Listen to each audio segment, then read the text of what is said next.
one Bujin Hiroko. How the fuck do you pronounce it? How's it going, YouTube? Donovan here, bringing you a top 8 North American Nationals deck profile. This is 60 card PALEOZOOIC used by Aaron Levy. Let's get straight into the deck list. 3 Swap Frog, 2 Dupe Frog.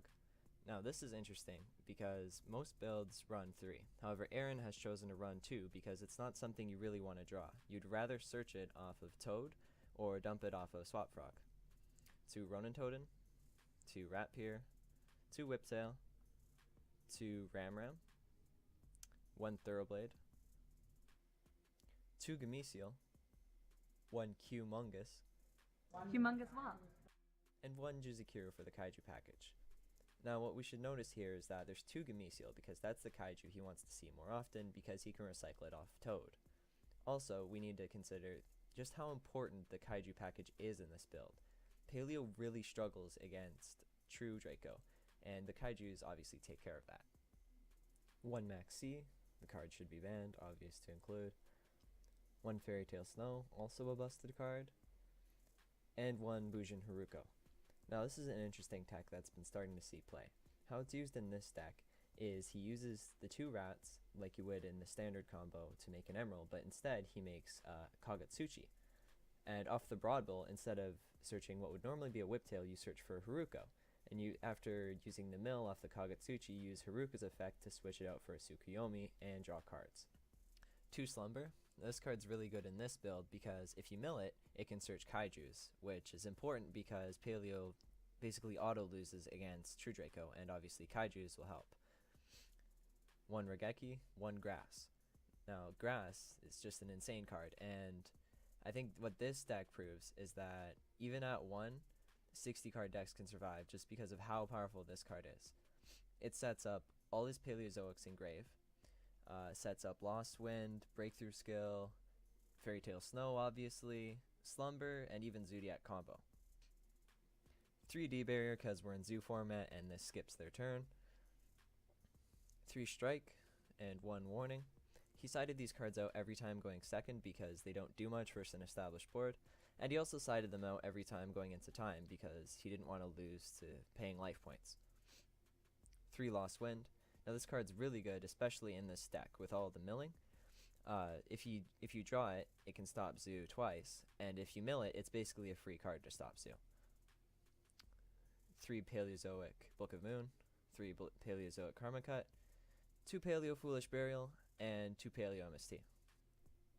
Canadia is an obvious 3 of. It's the best Paleo, and it's the best Paleo against Zoo, especially because flipping them face down will basically end their turn right there, and then you can just easily run them over with their low defense. Now, the fact that he ran 3 Dinomischus is interesting because a lot of builds will only run 2 or even 1. However, what I think is worth noting is that this is probably the second best card against Zodiac, and the fact that he doesn't run Card of Demise, which would normally conflict with the discard. This card sets up the Paleos. This one is only at 2 because the deck doesn't really need to deal with back row as much. It's more focused on stopping the opponent's monsters. However, it's still included at 2 instead of say 1 or none because it can stop something like Barrage or Diagram. 2 Mirror Force. This is a really interesting tech. I think it was powerful because a lot of people no longer expect it, so they'll just overextend their board and then they'll lose because of it. Now personally, I would choose Quaking Mirror Force over just normal Mirror Force because a lot of people are side decking or even main decking My Body is a Shield, and Quaking isn't susceptible to it. 1 Imperial Order. This is really good because it's a trap deck. You don't rely on spells as heavily as Zoo or True Draco, so you basically just use the few spells you have. You set this, you flip it in their turn, and you tell them they can't play. 1 Breakthrough Skill. Interesting one of. I think he chose it because he wanted more cards, more trap cards that would work from the grave. 1 Compulsory, just another way to stop Zodiacs. And 1 Zodiac combo. He's running Zodiacs, it's draw power, and it works from the grave. Moving on to the side deck, we have 3 Flying Sea. This card is really good against Zodiac because their only real out to it is Barrage. So if you wait for them to use Barrage and then throw this card down, they can't play Yu-Gi-Oh! 3 Ghost Ogre, pretty obvious why this card's good. Deals with Zoo by stopping their barrages, and deals with True Draco by stopping all their spells and diagram. 2 My Body is a shield, decided in going second so you can negate Trident. 2 Cosmic Cyclone. I'm guessing he chose this over Twin Twisters because this deck auto loses to True Draco, so you want all the tools you can against them. 3 Magic Deflector. Again, stops the really important Zodiac spells such as Tenki or Barrage. Can basically stop all of True Draco's plays. And what's also worth noting is that this card will negate Twin Twisters and Cosmic Cyclone, which is pretty important because it's a trap deck. Finally, we have 2 Unending Nightmare. Now, he didn't side this in at all. He basically ran it because he was anticipating more Pendulum decks than there actually was. So, in reality, this card should probably be Anti-Spell Fragrance, because it still deals with Pendulum decks, but it'll also be much better versus, say, Zoo or True Draco. Moving on to the extra deck, we have only 2 Totally Awesome. Now, I'm guessing this is because he needed the extra deck space for all the rank 4s, because this is a Zoo deck as well, not just pure Paleo. And also, it can recycle itself, so you don't necessarily always need 3. 1 Anomalocaris. This card's a really good card. It's basically like a better Trident, because they can't Trident it, but it can destroy any card, not just face-up cards. 2 Trident, 2 Broadbill, 2 Shockanine, 1 Tiger Mortar, 1 Borbo, and 1 Hammercon. He basically just ran 2 of all the ones he wanted to use both on his first and his second turn.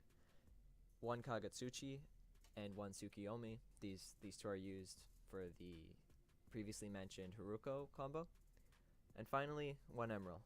Apparently he never made this at all, so it could be something like the 3rd Toad, or it could be Abyss Dweller, or even Tornado Dragon. Now this deck is interesting for a couple of reasons. The first is that it's 60 cards. This deck, in addition to the Lightsworn Zombie deck that came top 32 at the event, show that 60 card is still alive and well even though Grass is at 1. It's worth noting that unlike the Lightsworn deck, this deck doesn't run any left arm offerings. The guy who ran it said that he drew Grass 8 times and resolved it 6. I'll link the original deck profile down below so you can see him saying that and other comments. He also said that Grass only got Ash twice. This is something that you could predict if you've paid attention to deck trends recently. Most players have moved Ash out of the main because it's not as good against Zoo as Ghost Ogre is.